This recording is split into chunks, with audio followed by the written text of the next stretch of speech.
Ce programme vous est proposé en audiodescription. Quel est le mystère de l'évolution de notre espèce?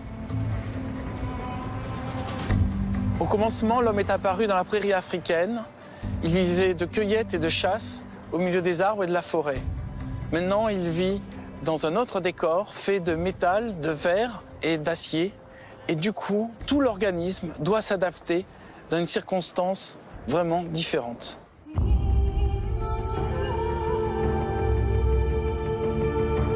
Le corps humain du XXIe siècle n'est plus à la merci de l'évolution.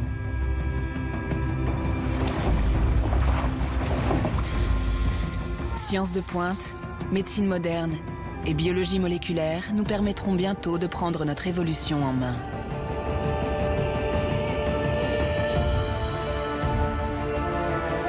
Les chercheurs analysent notre ADN pour nous protéger de maladies qui autrefois nous auraient tués. Ils fabriquent des organes vitaux et des tissus humains à partir de cellules vivantes et se penchent sur notre génome pour concevoir l'homme de demain.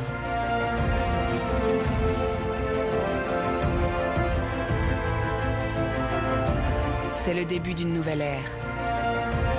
La prochaine étape de notre évolution.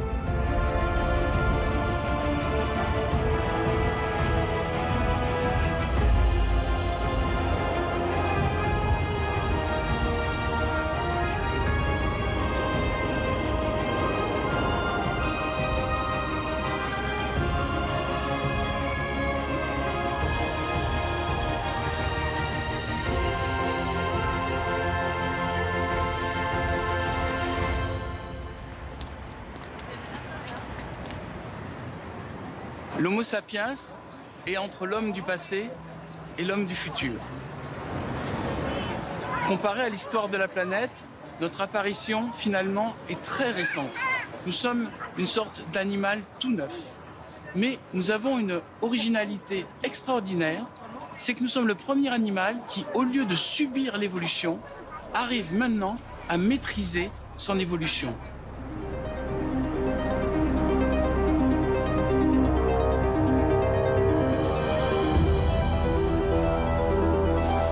Nous sommes 7 milliards sur Terre. L'homme a conquis la planète. Aujourd'hui, au XXIe siècle, notre espèce éminemment prospère serait-elle sur le point de réaliser un autre rêve?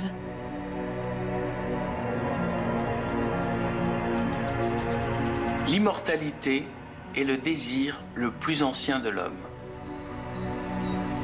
Il y a 200 000 ans, l'espérance de vie moyenne de l'homme était de 20 ans. Au XXe siècle, l'espérance de vie est passée à 40 ans. De nos jours, nous pouvons tous espérer vivre 100 ans. Les progrès de la science et de la technologie ont considérablement augmenté notre espérance de vie. Des avancées spectaculaires dans le domaine de la génétique nous permettront peut-être un jour de maîtriser le cours de l'évolution humaine.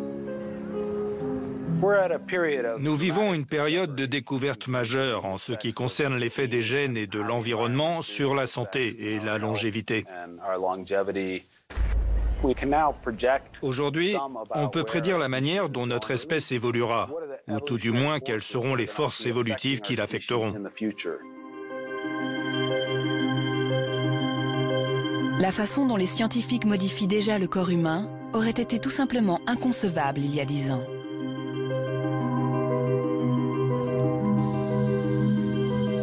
Aux États-Unis, le sergent Ron Strong a été l'un des premiers à en bénéficier.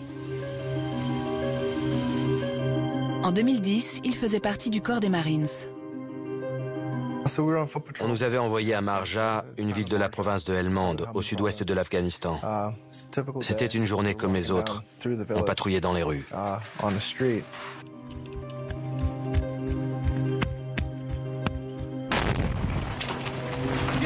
Soudain, l'unité de Ron est victime d'une bombe placée en bord de route.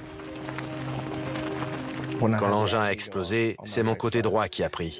J'ai eu la partie supérieure du quadriceps arrachée, jusqu'ici, en dessous de la hanche. Toute cette partie de la cuisse a été emportée. On voyait l'os au milieu. Les muscles étaient à vif, c'était tout rouge. J'ai tout de suite compris ce qui m'était arrivé. Les médecins sont formels. Ron ne remarchera pas. La perte de masse musculaire est trop importante.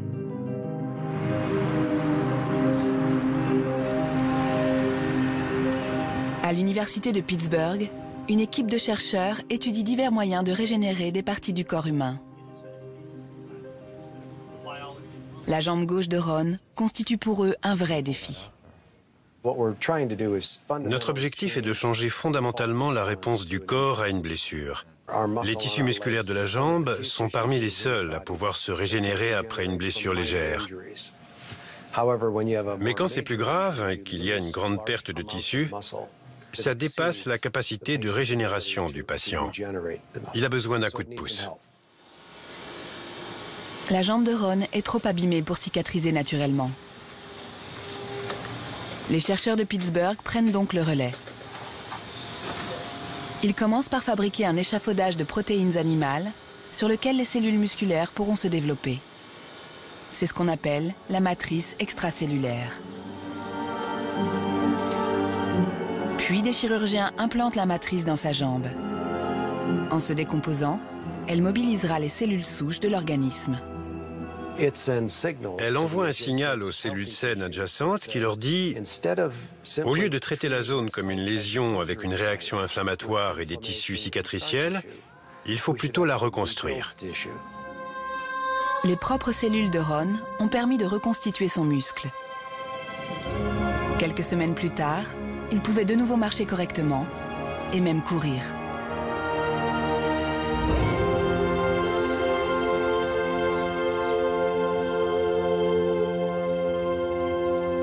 Les travaux innovants des chercheurs de Pittsburgh sur la régénération des tissus humains ont posé les bases d'un tout nouveau domaine médical.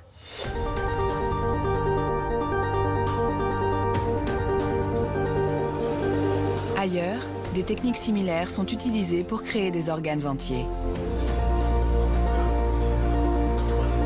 Les avancées en matière d'ingénierie tissulaire et de biologie moléculaire pourraient à terme nous permettre de fabriquer des êtres humains. Face à l'allongement de la durée de vie, les chercheurs espèrent retarder le vieillissement en remplaçant les organes défaillants. Une salamandre est capable de faire régénérer sa queue. C'est-à-dire que si jamais elle perd sa queue, la queue va se mettre à repousser. Si on arrivait à maîtriser, à comprendre comment la salamandre arrive à reproduire ses cellules, on pourrait appliquer ces techniques pour l'homme. Dès lors, on pourrait peut-être régénérer la peau humaine ou peut-être même régénérer les organes. À partir de ce moment-là, ça serait peut-être une victoire définitive sur la vieillesse.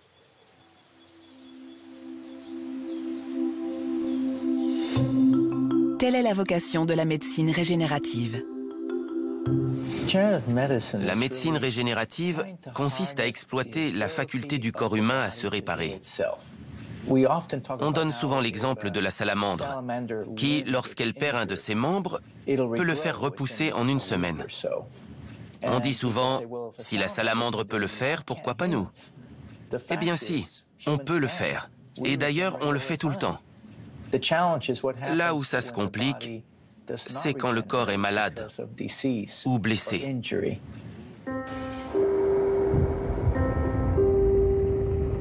Les biologistes ont longtemps cru que les cellules souches embryonnaires étaient les seules pouvant générer tous les types de cellules. Mais aujourd'hui, ils ont mis au point un procédé pour transformer des cellules adultes en cellules souches. Ces dernières peuvent ensuite servir à fabriquer les cellules spécialisées dont le corps a besoin. C'est le fondement de la médecine régénérative qui nous rapproche un peu plus encore du contrôle de notre propre évolution.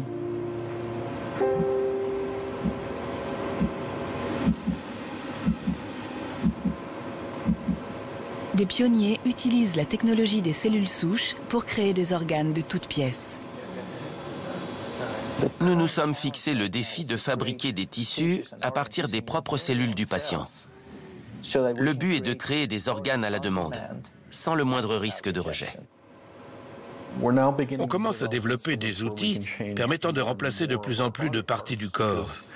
Chacune de nos cellules contient tout notre matériel génétique et on apprend à les transformer en cellules spécialisées. Technologie, médecine et robotique fusionnent pour changer le cours de l'évolution. De la main robotisée qui lit dans nos pensées, au cœur artificiel qui bat tout seul, nous façonnons le corps de demain et dictons la façon dont notre espèce évoluera.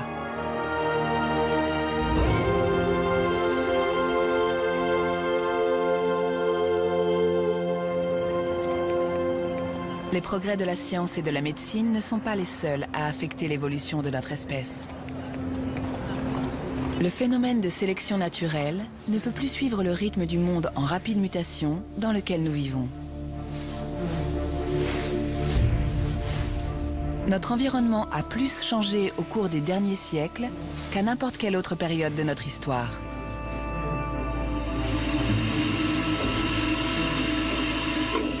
Tout a commencé avec la révolution industrielle. Durant le 19e siècle, les inventions se sont multipliées dans le monde entier.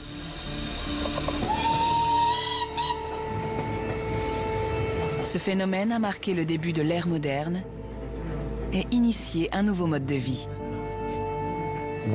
Ce qui compte, ce ne sont pas les inventions de demain, mais ce que les gens choisiront d'en faire. Avec l'apparition des machines et des usines, la révolution industrielle a changé notre façon de travailler, de voyager, de manger et même de penser. Les grands innovateurs de l'époque nous ont offert des possibilités jusque-là insoupçonnées. On fait aujourd'hui des choses qui nous étaient impossibles par le passé. Avant, on était limité parce que la technologie ne nous permettait pas de modifier le corps humain. Maintenant, on peut opérer des changements qui seront transmis aux générations à venir. Le monde actuel n'a plus rien à voir avec l'environnement dans lequel nos ancêtres ont évolué. Je peux passer la journée entière sans que mon rythme cardiaque ne s'accélère. Je peux prendre l'ascenseur pour rejoindre mon bureau et rester assis sur ma chaise, les yeux rivés sur l'ordinateur. Je n'ai pas besoin de faire quoi que ce soit. C'est l'une des conséquences de la révolution industrielle. De nos jours, le corps humain est rarement utilisé dans les conditions pour lesquelles il a été façonné par l'évolution. Mais quand c'est le cas, le résultat est remarquable.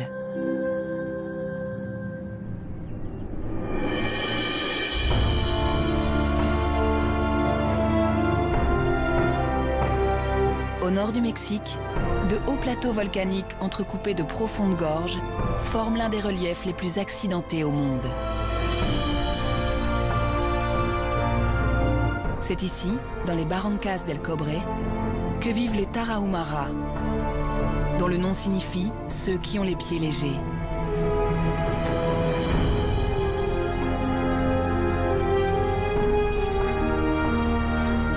Dans ce décor à couper le souffle, les Tarahumara ne se sont jamais laissés intimider par les flancs escarpés des canyons aux couleurs cuivrées.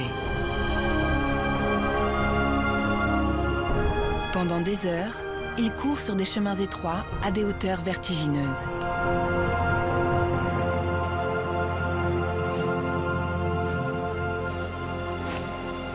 Ces coureurs d'exception au corps tonique et musclé sont parfaitement adaptés à leur environnement. Ici, il faut être en forme pour survivre. Les canyons de la région sont plus profonds que le Grand Canyon. Le plus profond fait 1600 mètres avec des parois à pic. Pour vivre dans ces montagnes, il faut être capable de les dompter physiquement. Quand ce peuple quitte son environnement ancestral pour entrer dans le monde moderne, ses gènes se retournent souvent contre lui.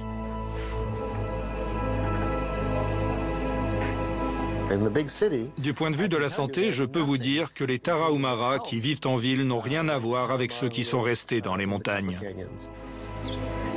La métamorphose est saisissante et illustre à l'extrême le problème auquel nous sommes tous confrontés dès lors que nous nous éloignons de l'environnement dans lequel nous avons évolué.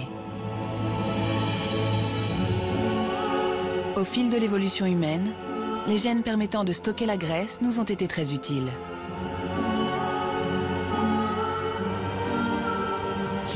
L'être humain est très gros si on le compare aux autres primates. Si nous sommes devenus gros, c'est parce que les réserves de graisse jouent un rôle clé dans la biologie de la reproduction humaine. Dans les pays développés, une quantité de nourriture potentiellement infinie atterrit dans nos assiettes. Nous sommes le fruit de plusieurs millions d'années d'évolution. Et nos ancêtres ont longtemps dû travailler dur pour obtenir de petites quantités d'aliments. Le phénomène de sélection naturelle a donc favorisé les mutations génétiques, favorisant le stockage d'énergie. Nous savons très bien stocker l'énergie excédentaire sous forme de graisse, au cas où nous en aurions besoin plus tard. Mais nous ne sommes pas adaptés à un environnement dans lequel nous avons un surplus d'énergie. Les mutations qui ont aidé nos ancêtres à survivre entraînent aujourd'hui des maladies métaboliques. Il n'y avait pas de diabète de type 2 chez les premiers hommes. Cette maladie n'aurait jamais pu exister à l'époque parce qu'il n'y avait pas d'excès de nourriture. Nous sommes tous des Homo sapiens, c'est-à-dire des hommes savants. Il y a 40 000 ans, les Homo sapiens couraient partout. Comparé au bouleversement qu'a connu notre planète pendant 40 000 ans, notre organisme, par contre, est resté pratiquement inchangé. Notre corps n'a presque pas évolué au fil des millénaires et n'est donc pas en adéquation avec le monde actuel. Aujourd'hui, on compte un grand nombre de maladies causées par une incompatibilité entre nos gènes et notre environnement. Notre histoire nous a transmis une certaine vulnérabilité qui ne fera que s'aggraver, parce que le régime alimentaire occidental se normalise dans le monde entier. On dit souvent que les Américains sont gros, mais toute la planète nous emboîte le pas. La transition vers un régime riche en sucre et en graisse est trop rapide pour nos gènes datant de l'âge de pierre.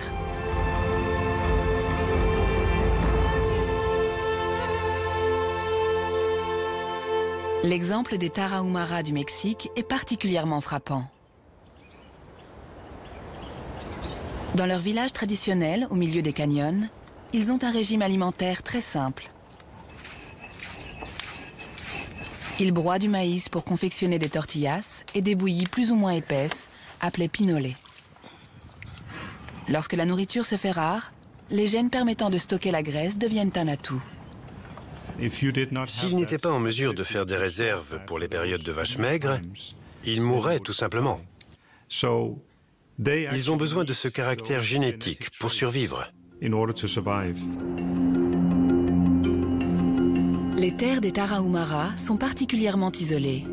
Durant des siècles, ils ont dû emprunter des chemins escarpés pour se rendre d'un village à un autre. Aujourd'hui, ils continuent de faire bon usage des mutations génétiques qui remontent aux premiers hommes.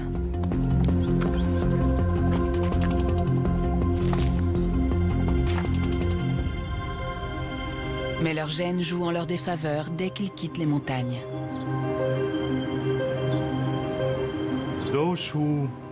Ceux qui vivent en ville ne manquent jamais de rien. Les caractéristiques qui leur permettaient autrefois de survivre les rendent aujourd'hui malades. Les maladies modernes dont souffrent les Tarahumara ne sont que l'une des conséquences de la révolution industrielle sur notre évolution.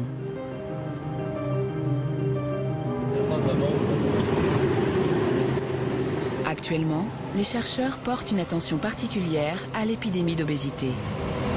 Mais pour bien d'autres pathologies, les découvertes médicales ont permis de sauver des millions de vies. Les maladies qui font le plus de morts et le plus vite, ce sont évidemment les maladies contagieuses. Mais aujourd'hui, les maladies contagieuses ne font plus peur. ce n'est plus la même angoisse, ce n'est plus la même terreur. Et ce, peut-être à cause de ce scientifique français.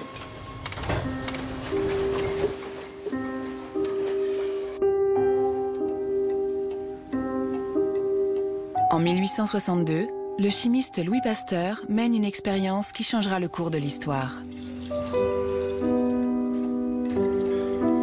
À l'époque, personne ne connaissait le mode de transmission des maladies et les épidémies faisaient des millions de victimes.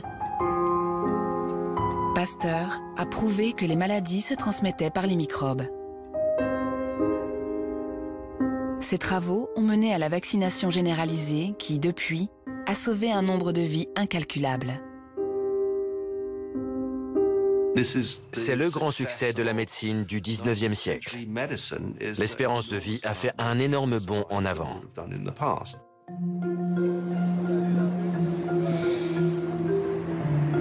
La moitié de la population humaine vit en milieu urbain. Depuis quand vivons-nous en groupe? Il y a 10 000 ans, une seule personne occupait la surface d'un terrain qui correspondrait aujourd'hui à la surface de 4000 stades de football. Un siècle après Jésus-Christ, 60 personnes occupaient la même surface. Après la révolution industrielle, 300 et maintenant 1410 individus vivent sur la même superficie.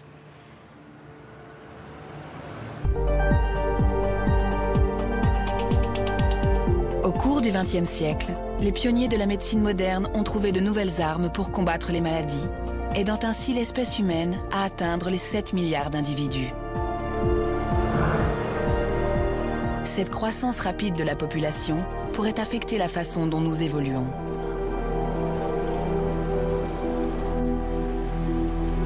À l'université du Wisconsin, John Hawkes étudie l'évolution humaine récente et les effets actuels de la sélection naturelle.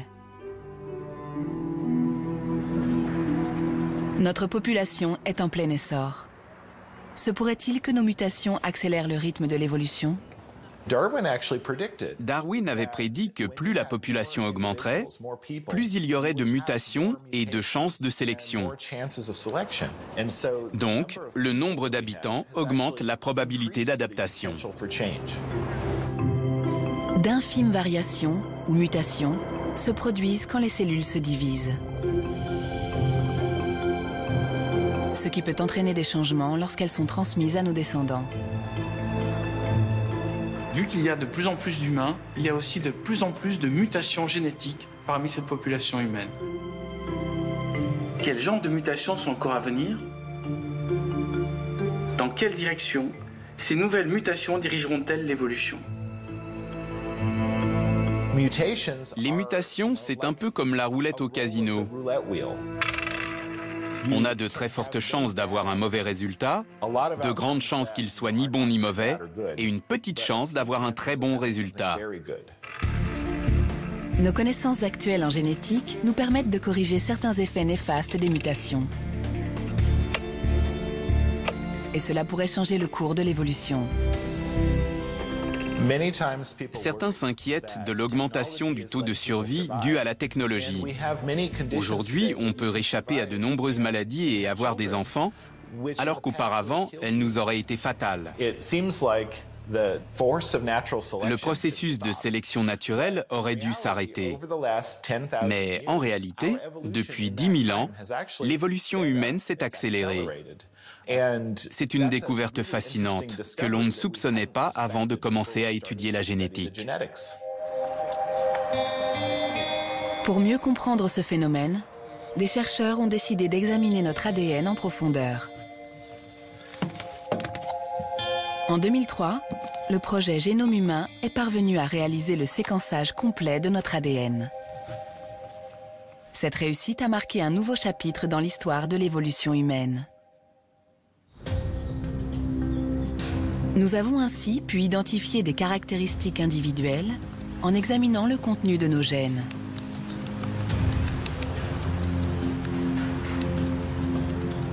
Tous les êtres humains se ressemblent plus ou moins. Il n'est donc pas facile de distinguer les différences entre les individus. Cependant, si nous observons les gènes de près, il est possible de repérer d'infimes différences parmi les milliards de codes qui composent l'ADN. Il est venu le temps où nous pouvons expliquer, enfin, ces différences entre chacun à travers l'étude de leurs gènes. Cette découverte est particulièrement importante dans l'étude des maladies génétiques.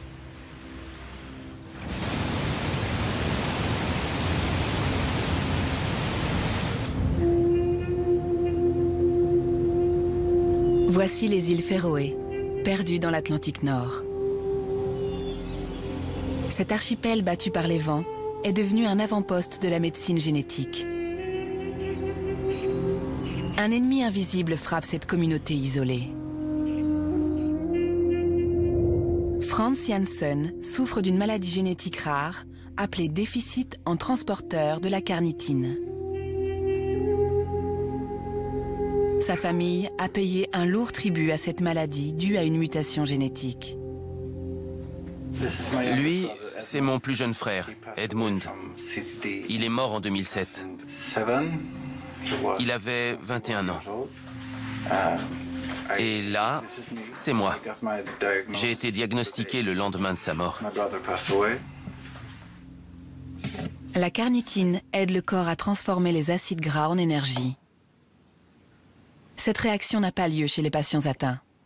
La maladie entraîne une faiblesse musculaire, une fatigue chronique et augmente le risque de crise cardiaque. Si elle n'est pas traitée, elle peut être mortelle.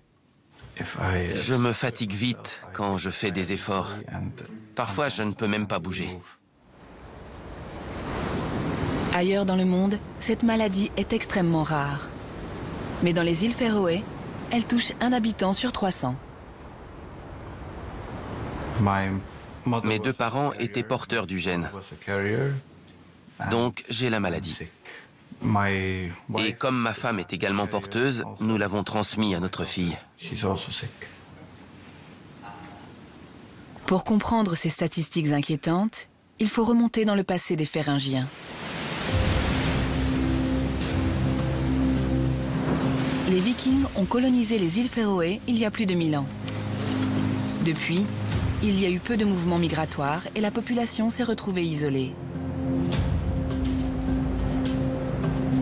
Les 50 000 Féringiens actuels descendent pour la plupart de ces guerriers qui dominaient autrefois les mers du Nord.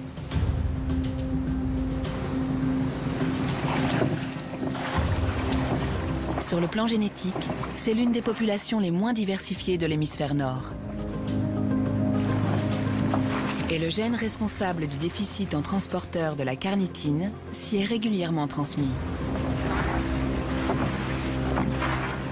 Mais on peut atténuer les effets de cette maladie si elle est diagnostiquée et traitée à temps. Une biobanque a été créée sur place en 2006. Son but, décoder l'ADN de tous les habitants et exploiter les données pour traiter les patients et faire avancer la recherche. Puisque c'est une maladie héréditaire, on peut utiliser la génétique pour voir à quel type de mutation on a affaire. À l'avenir, on pourra aussi la dépister pour que chacun puisse prendre les mesures qui s'imposent. Pour l'instant, plus de 30 000 échantillons ont été prélevés. C'est la première fois que l'on tente de séquencer le génome de toute une population.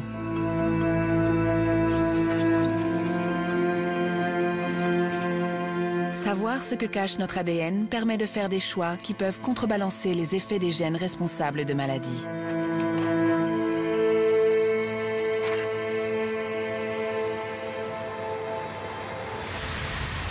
Nos corps sont en crise. Les humains sont incapables de s'adapter à l'univers qu'ils ont eux-mêmes créé. Comment, dans ce cas, pourrons-nous créer un destin meilleur? Comment pourrons-nous évoluer?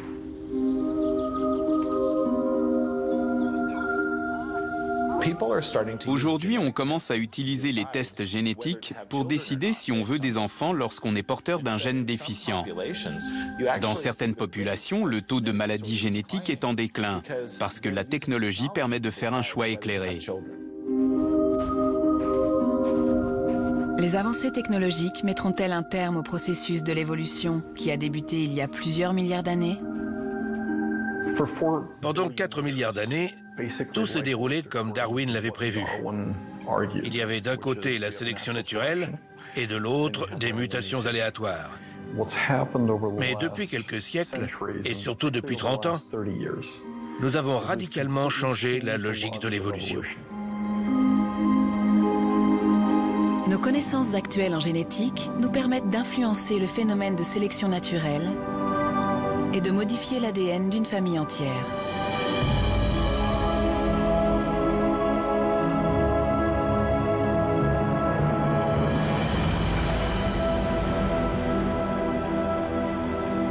Lorsque nous décelons une mutation qui ne peut pas être soignée, nous pouvons tenter de l'éliminer. Carmen souffre d'une maladie génétique appelée maladie de Charcot-Marie-Tooth, ou CMT. La maladie de Charcot-Marie-Tooth atteint les nerfs, surtout au niveau des extrémités. C'est incurable et il n'y a pas de traitement pour gérer les symptômes. On ne peut rien y faire. Le père de Carmen souffrait lui aussi de cette maladie du système nerveux qui touche d'abord les mains et les pieds avant de s'étendre au reste du corps.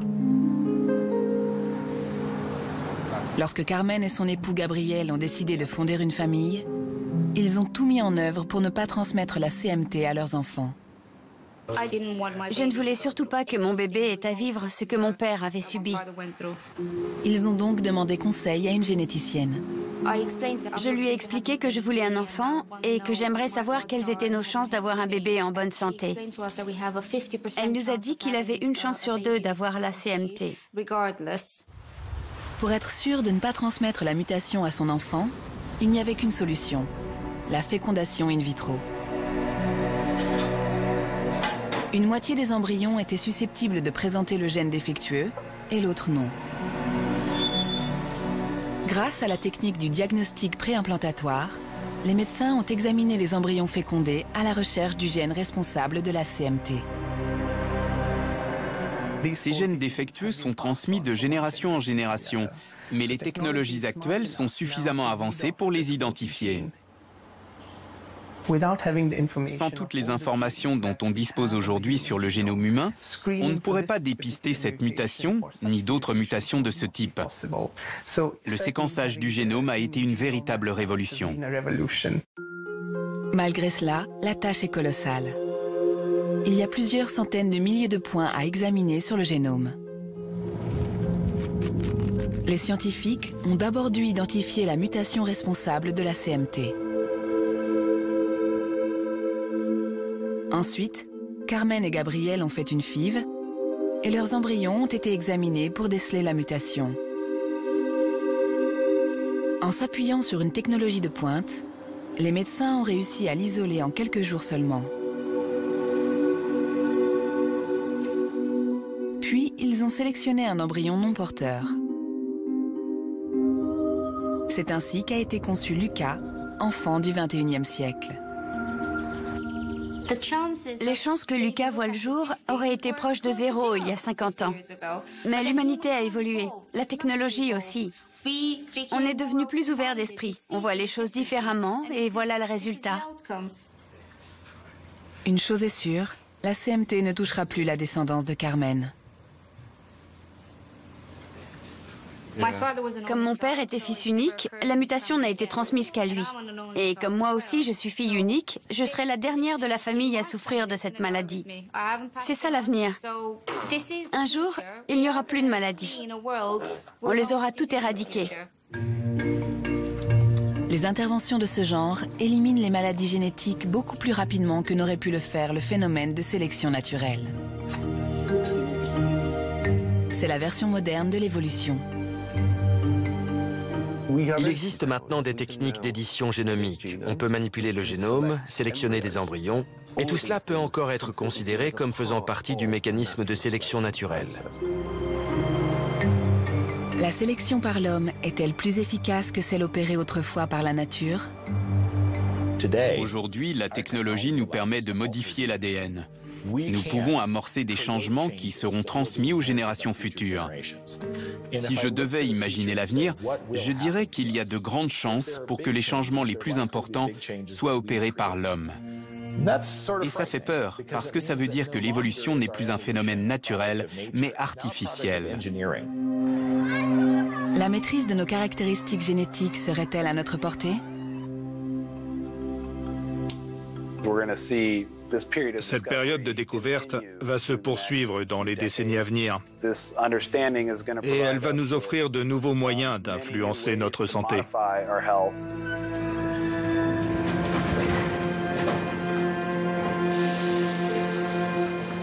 Paris, nous sommes en l'an 2050. Les êtres humains ne se contentent plus de leur apparence naturelle.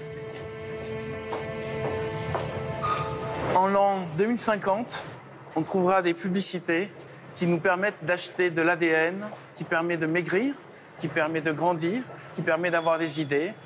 L'ADN sera en vente un peu comme un médicament et l'ADN permettra de vous changer. Maintenant, reste à savoir, qu'est-ce que vous avez envie d'acheter comme ADN pour devenir un nouvel humain?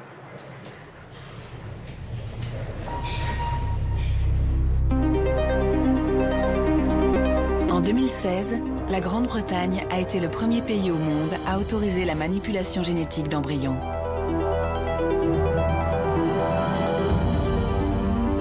Pour certains, l'édition génomique pourrait marquer le début d'une nouvelle ère en matière d'évolution humaine.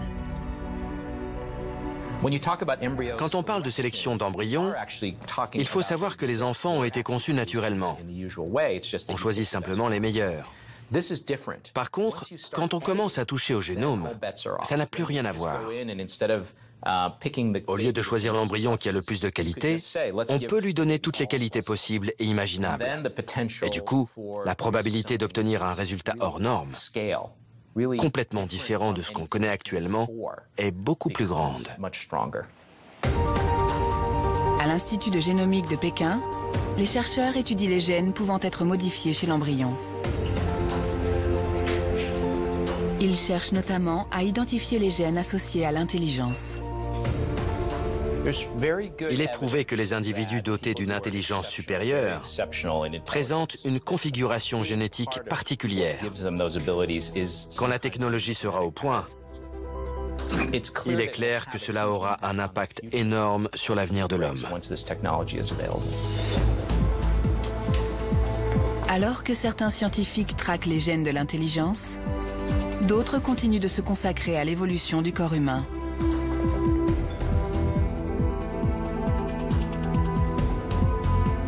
Grâce à nos connaissances en génétique et au progrès de la médecine, nous résistons à des maladies qui autrefois nous auraient tués. Et nous vivons de plus en plus vieux. L'espérance de vie moyenne a doublé au cours du XXe siècle. Et c'est en grande partie lié à notre compréhension de la génétique. Durant la majeure partie de notre évolution, l'espérance de vie n'a pas dépassé 20 ans. Mais aujourd'hui, un tiers des enfants nés dans les pays développés vivront plus de 100 ans.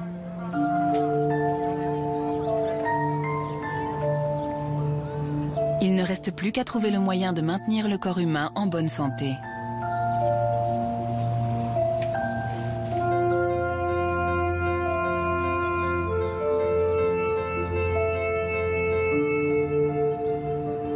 Ces gymnastes chinois ont 80 ans.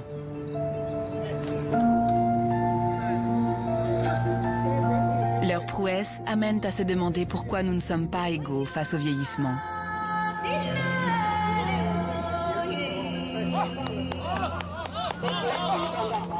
Une fois de plus, la réponse se trouve dans nos gènes. La biologiste moléculaire Carol Greider, lauréate du prix Nobel, étudie l'ADN afin de découvrir pourquoi certains individus vieillissent mieux que d'autres. Nous voulons mieux comprendre les maladies dégénératives liées à l'âge. Notre objectif, c'est d'en savoir plus sur les mécanismes impliqués dans ces pathologies.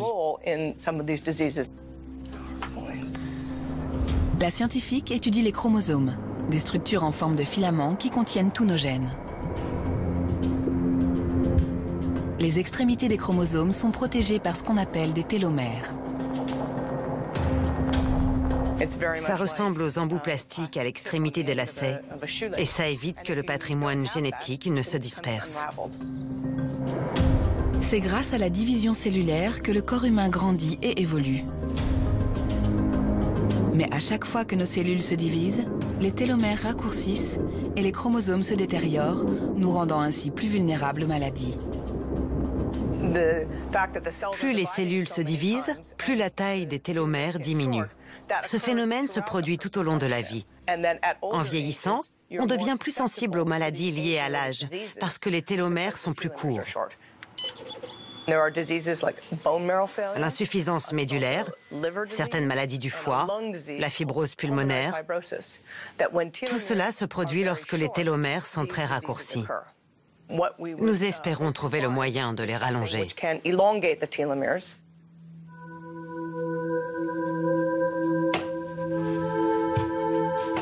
La taille des télomères est cruciale. Lorsqu'ils sont trop courts, les conséquences peuvent être dramatiques. Inoue Saki a 49 ans. Il est atteint du syndrome de Werner.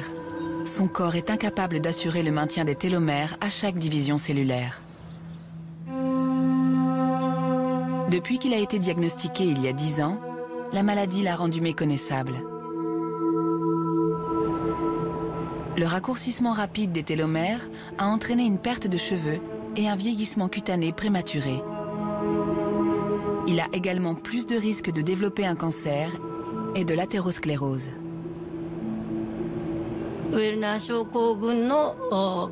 Souvent, je compare les patients atteints du syndrome de Werner aux passagers d'un TGV.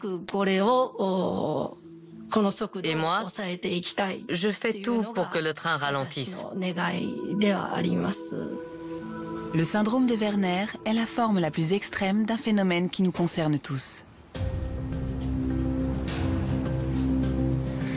Nous avons nous aussi à l'intérieur de notre corps une sorte de sablier similaire.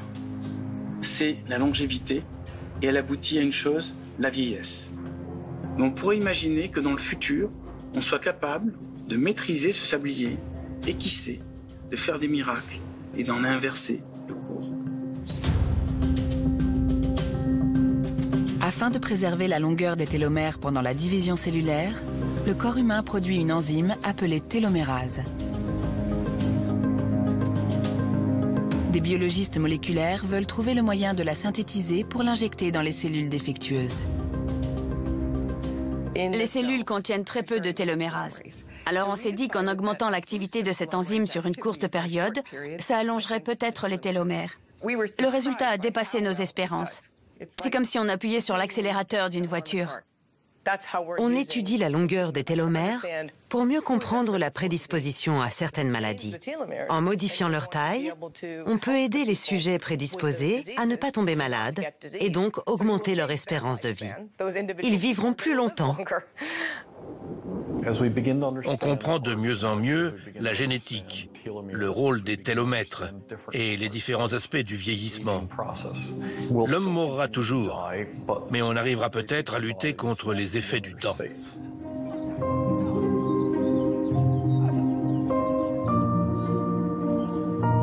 Pour préserver notre jeunesse, les chercheurs n'ont pas uniquement recours à la génétique. Ils ont également trouvé le moyen de remplacer les organes défaillants.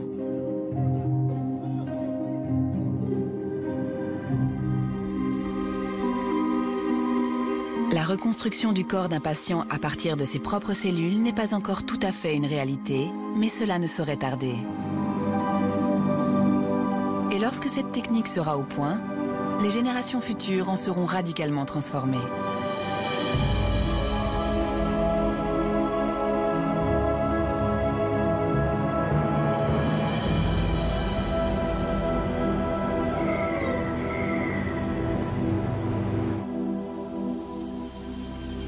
Depuis plus de 10 ans, les chercheurs sont capables de fabriquer des cœurs fonctionnels à partir de cellules souches. Le docteur Harald Ott veut maintenant créer un cœur humain personnalisé. Notre objectif est de fabriquer des organes fonctionnels et transplantables. Si on arrivait à créer des organes sur mesure à la demande, le nombre d'opérations de remplacement grimperait en flèche et l'espérance de vie aussi. Les bio-ingénieurs commencent par utiliser un échafaudage naturel provenant soit d'un donneur, soit d'un animal. Puis, il le débarrasse de ses cellules et de son matériel génétique. Le procédé consiste à éliminer complètement les cellules vivantes pour ne conserver que l'armature de l'organe, par exemple un cœur, un poumon ou un rein. Les cellules souches du receveur sont alors cultivées sur cet échafaudage pour produire un cœur fonctionnel portant son ADN. Les chercheurs espèrent que ces organes recréés pourront être transplantés sans risque de rejet. Dans l'idéal, le patient nécessitant une transplantation rénale ira à l'hôpital où les médecins prélèveront des cellules ou du tissu et à partir de là, ils fabriqueront les cellules souches nécessaires. Il n'y aura pas de rejet possible. Dans ce type d'urgence médicale, chaque minute compte. C'est pourquoi le chirurgien Anthony Atala utilise une imprimante 3D pour créer des reins transplantables. Au lieu de disposer les cellules en couches à la main, on a recours à une imprimante 3D et on remplace l'encre par des cellules. Les organes pourraient ainsi être fabriqués à la demande. Et qui sait, nous serons peut-être en mesure de créer un être humain en laboratoire. Le meilleur est à venir. Ça débouchera sur de nouveaux traitements qui révolutionneront la médecine.